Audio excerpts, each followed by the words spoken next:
أعوذ بالله من الشيطان الرجيم. بسم الله الرحمن الرحيم.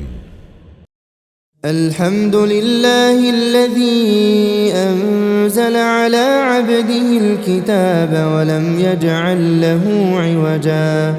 قيما لينذر بأسا شديدا من لدنه ويبشر المؤمنين الذين يعملون الصالحات أن لهم أجرا حسنا ماكثين فيه أبدا وينذر الذين قالوا اتخذ الله ولدا ما لهم به من علم ولا لآبائهم كبرت كلمة تخرج من أفواههم إن يقولون إلا كذبا فلعلك باخع نفسك على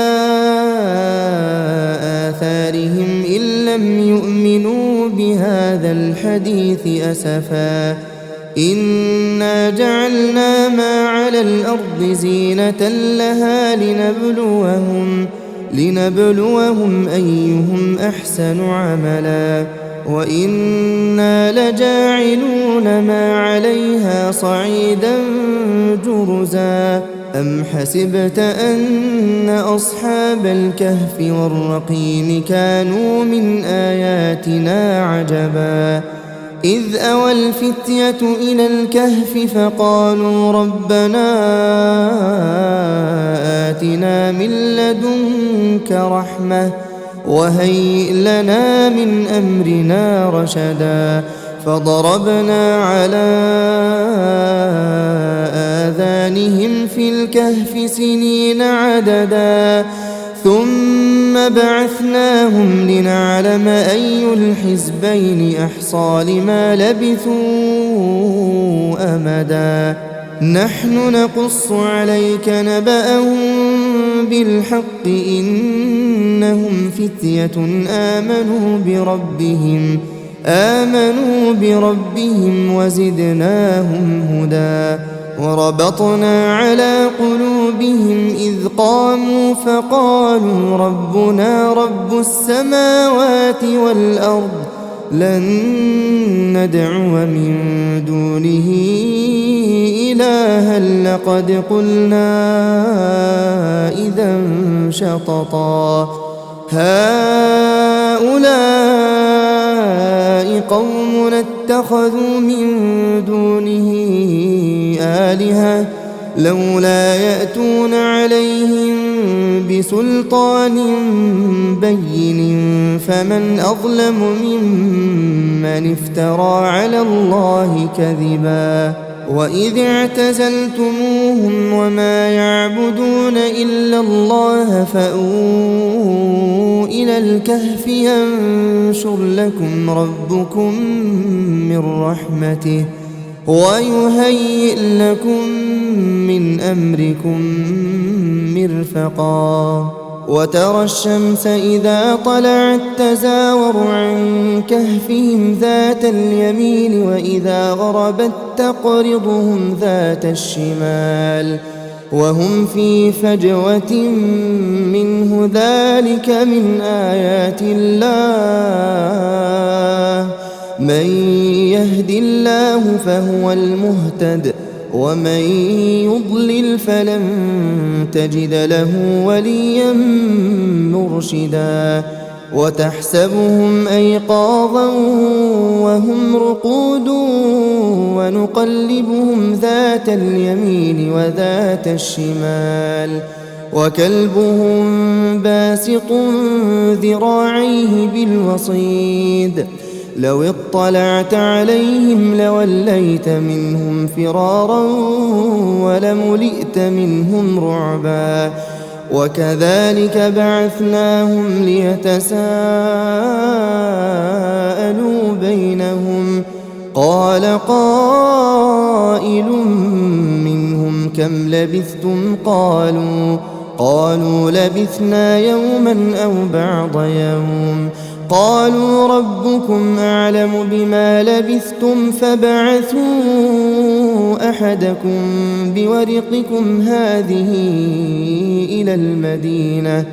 فلينظر أيها أزكى طعاما فليأتكم برزق منه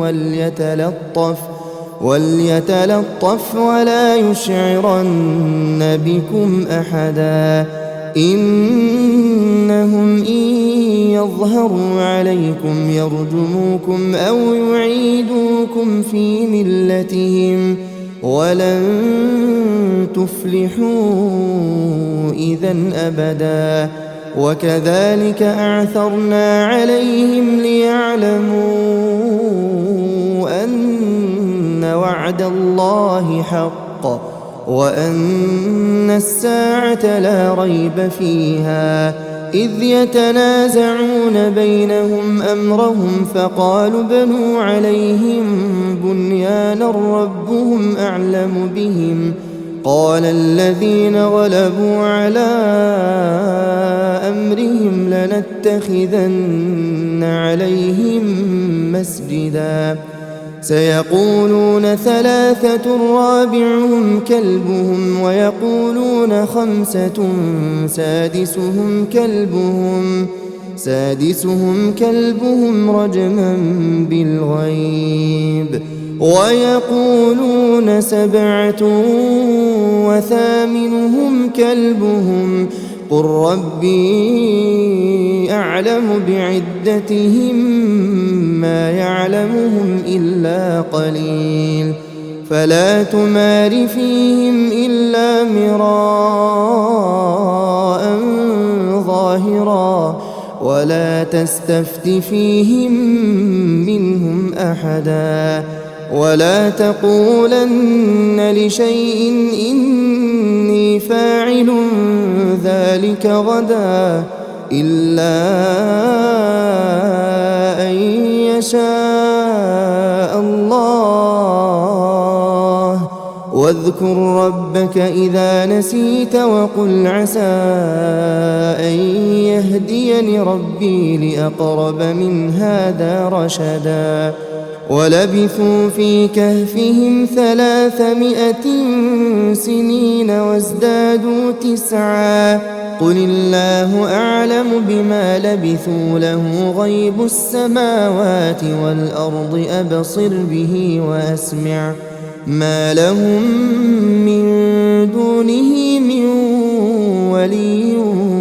ولا يشرك في حكمه أحدا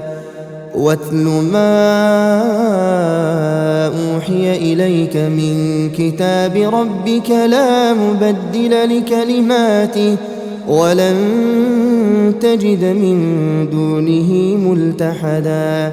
واصبر نفسك مع الذين يدعون ربهم بالغداة والعشي يريدون وجهه ولا تعد عيناك عنهم تريد زينة الحياة الدنيا ولا تطع من أغفلنا قلبه عن ذكرنا واتبع هواه وكان أمره فرطا وقل الحق من ربكم فمن شاء فليؤمن ومن شاء فليكفر إنا أعتدنا للظالمين نارا أحاط بهم سرادقها وإن يستغيثوا يغاثوا بماء كالمهل يشوي الوجوه بئس الشراب وساءت مرتفقا إن الذين آمنوا وعملوا الصالحات إنا لا نضيع أجر من أحسن عملا أولئك لهم جنات عدن تجري من تحتهم الأنهار يحلون فيها من أساور من ذهب ويلبسون ثيابا خضرا من سندس واستبرق متكئين فيها على الأرائك نعم الثواب وحسنت مرتفقا واضرب لهم مثل الرجلين جعلنا لأحدهما جنتين من أعناب وحففناهما بنخل وجعلنا بينهما زرعا كلتا الجنتين آتت أكلها ولم تظلم منه شيئا وفجرنا خلالهما نهرا وكان له ثمر فقال لصاحبه وهو يحاوره أنا أكثر منك مالا وأعز نفرا ودخل جنته وهو ظالم لنفسه قال ما أظن أن تبيد هذه أبدا وما أظن الساعة قائمة ولئن رددت إلى ربي لأجدن خيرا منها منقلبا قال له صاحبه وهو يحاوره أكفرت بالذي خلقك من تراب ثم من نطفة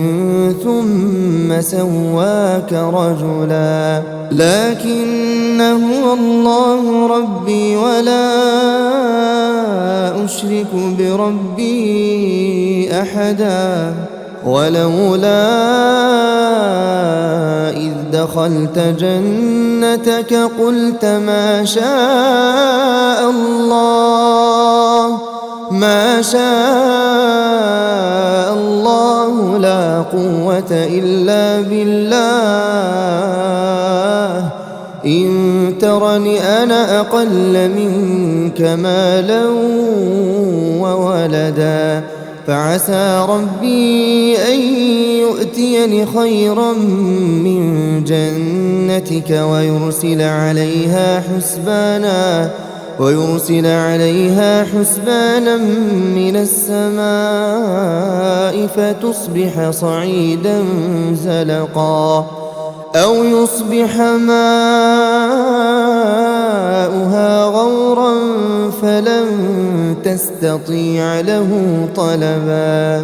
وأحيط بثمره فأصبح يقلب كفيه على ما أنفق فيها وهي خاوية على عروشها ويقول يا ليتني لم أشرك بربي أحدا ولم تكن له فئة ينصرونه من دون الله وما كان منتصرا هنالك الولاية لله الحق هو خير ثوابا وخير عقبا واضرب لهم مثل الحياة الدنيا كماء إن أنزلناه من السماء فاختلط به نبات الأرض فأصبح هشيما تذروه الرياح وكان الله على كل شيء مقتدرا المال والبنون زينة الحياة الدنيا والباقيات الصالحات خير عند ربك ثوابا وخير أملا ويوم نسير الجبال وترى الأرض بارزة وحشرناهم فلم نغادر منهم أحدا وعرضوا على ربك صفا لقد جئتمونا كما خلقناكم أول مرة بل زعمتم أن لن نجعل لكم موعدا ووضع الكتاب فترى المجرمين مشفقين مما فيه ويقولون يا ويلتنا ما لهذا الكتاب لا يغادر صغيرة ولا كبيرة إلا أحصاها ووجدوا ما عملوا حاضرا ولا يظلم ربك أحدا وإذ قلنا للملائكة اسجدوا لآدم فسجدوا إلا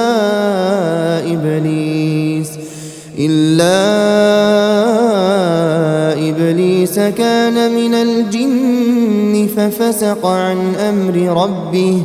أفتتخذونه وذريته أولياء من دوني وهم لكم عدو بئس للظالمين بدلا ما أشهدتهم خلق السماوات والأرض ولا خلق أنفسهم وما كنت متخذ المضلين عضدا ويوم يقول نادوا شركائي الذين زعمتم فدعوهم فلم يستجيبوا لهم وجعلنا بينهم موبقا ورأى المجرمون النار فظنوا أنهم مواقعوها ولم يجدوا عنها مصرفا ولقد صرفنا في هذا القرآن للناس من كل مثل وكان الإنسان أكثر شيء جدلا وما منع الناس أن يؤمنوا إذ جاءهم الهدى ويستغفروا ربهم إلا أن تأتيهم سنة الأولين أو يأتيهم العذاب قبلا وما نرسل المرسلين إلا مبشرين ومنذرين ويجادل الذين كفروا بالباطل ليدحضوا به الحق واتخذوا آياتي وما أنذروا هزوا ومن أظلم ممن ذكر بآيات ربه فأعرض عنها ونسي ما قدمت يداه إنا جعلنا على قلوبهم أكنة أن يفقهوه وفي آذانهم وقرا وإن تدعهم إلى الهدى فلن يهتدوا إذا أبدا وربك الغفور ذو الرحمة لو يؤاخذهم بما كسبوا لعجل لهم العذاب بل لهم موعد لن يجدوا من دونه موئلا وتلك القرى أهلكناهم لما ظلموا وجعلنا لمهلكهم موعدا وإذ قال موسى لفتاه لا أبرح حتى أبلغ مجمع البحرين حتى أبلغ مجمع البحرين أو أمضي حقبا فلما بلغا مجمع بينهما نسيا حوتهما فاتخذ سبيله في البحر سربا فلما جاوزا قال لفتاه آتنا غداءنا لقد لقينا من سفرنا هذا نصبا قال أرأيت إذ أوينا إلى الصخرة فإني نسيت الحوت وما أنسانيه إلا الشيطان أن أذكره واتخذ سبيله في البحر عجبا قال ذلك ما كنا نبغي فارتدا على آثارهما قصصا فوجدا عبدا من عبادنا آتيناه رحمة من عندنا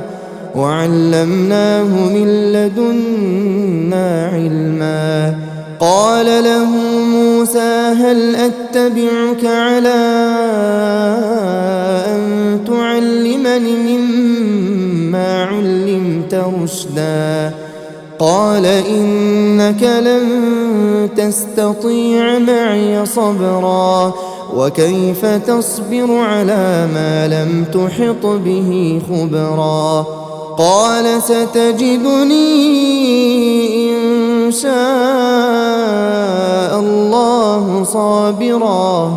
إن شاء الله صابرا ولا أعصي لك أمرا قال فإن اتبعتني فلا تسألني عن شيء حتى أحدث لك منه ذكرا فانطلقا حتى إذا ركبا في السفينة خرقها قال أخرقتها لتغرق أهلها لقد جئت شيئا إمرا قال ألم أقل إنك لن تستطيع معي صبرا قال لا تؤاخذني بما نسيت ولا ترهقني من أمري عسرا فانطلقا حتى إذا لقيا غلاما فقتله قال أقتلت نفسا زكية بغير نفس لقد جئت شيئا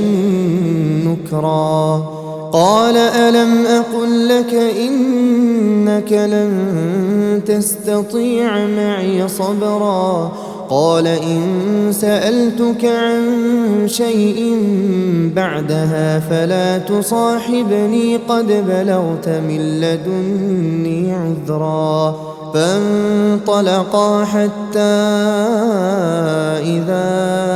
أتيا أهل قرية استطعما أهلها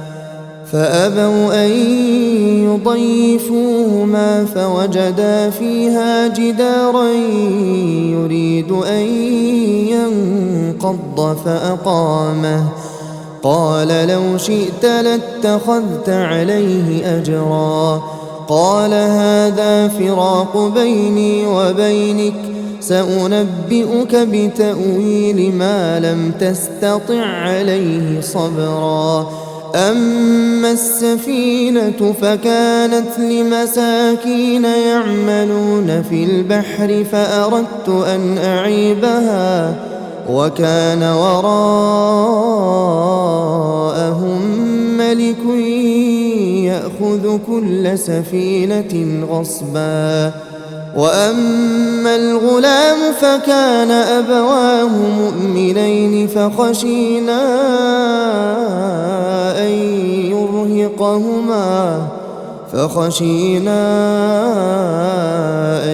يرهقهما طغيانا وكفرا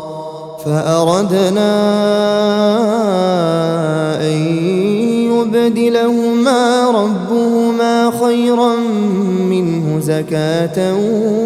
وأقرب رحما وأما الجدار فكان لغلامين يتيمين في المدينة وكان تحته كنز لهما وكان أبوهما صالحا فأراد ربك أن يبلغا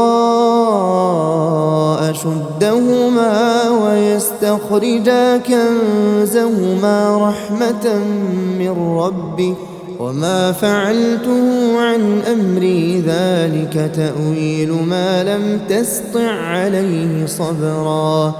ويسألونك عن ذي القرنين قل سأتلو عليكم منه ذكرا إنا مكنا له في الأرض وآتيناه من كل شيء سببا فأتبع سببا حتى إذا بلغ مغرب الشمس وجدها تغرب في عين حمئة ووجد عندها قوما قلنا يا ذا القرنين إما أن تعذب وإما أن تتخذ فيهم حسنا قال أما من ظلم فسوف نعذبه ثم يرد إلى ربه فيعذبه عذابا نكرا وأما من آمن وعمل صالحا فله جزاء الحسنى وسنقول له من أمرنا يسرا ثم أتبع سببا حتى إذا بلغ مطلع الشمس وجدها تطلع على قوم لم نجعل لهم من دونها سترا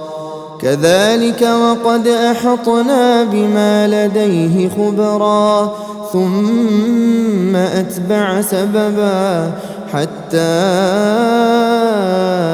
إذا بلغ بين السدين وجد من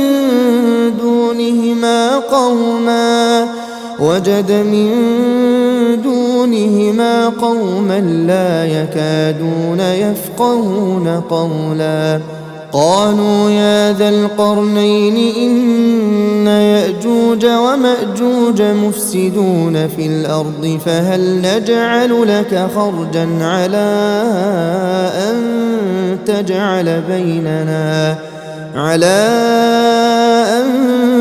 تجعل بيننا وبينهم سدا قال ما مكني فيه ربي خير فأعينوني بقوة أجعل بينكم وبينهم ردما آتوني زبر الحديد حتى إذا ساوى بين الصدفين قال انفخوا حتى إذا جعله نارا قال آتوني أفرغ عليه قطرا فما استطاعوا أن يظهروه وما استطاعوا له نقبا قال هذا رحمة من ربي فإذا جاء وعد ربي جعله دكاء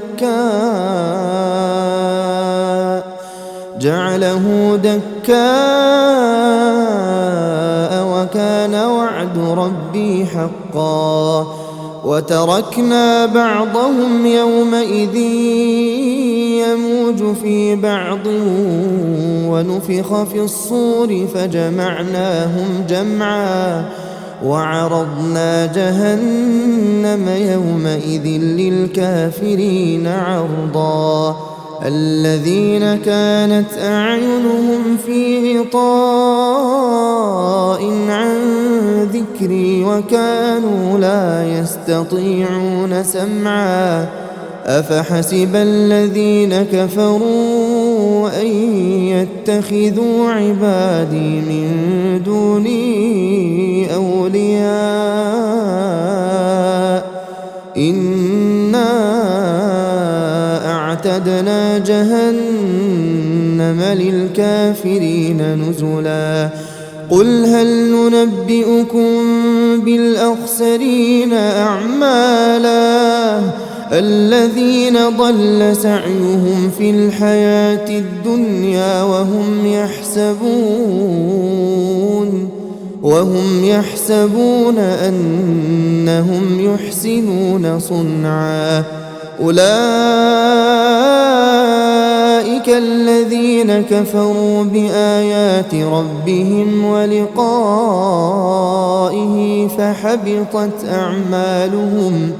فحبطت أعمالهم فلا نقيم لهم يوم القيامة وزنا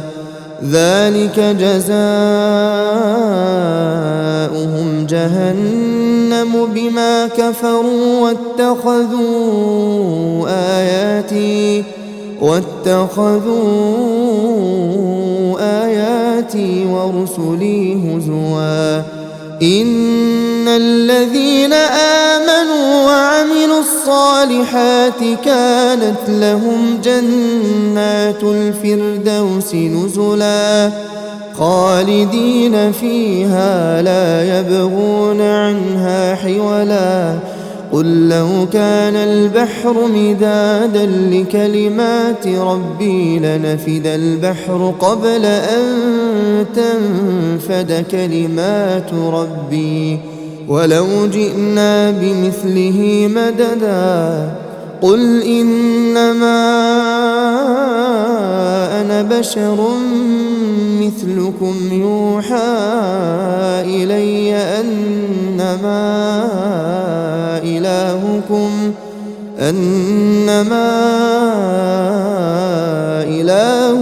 إله واحد فمن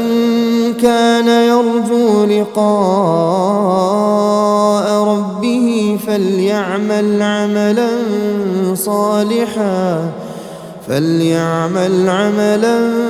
صالحا ولا يشرك بعبادة ربه أحدا.